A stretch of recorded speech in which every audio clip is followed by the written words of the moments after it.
या बातमीचे प्रायोजक आहे विल्टोस LED, the light is life.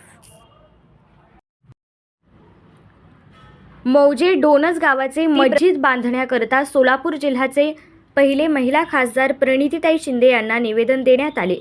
यावेळी श्री विष्णू आप्पा शिंदे, काँग्रेस जिल्हा उपाध्यक्ष सोलापूर, रजाक मुलानी, राजू मुलानी, कादर शेख, नाबीलाल मुलानी आदी उपस्थित होते.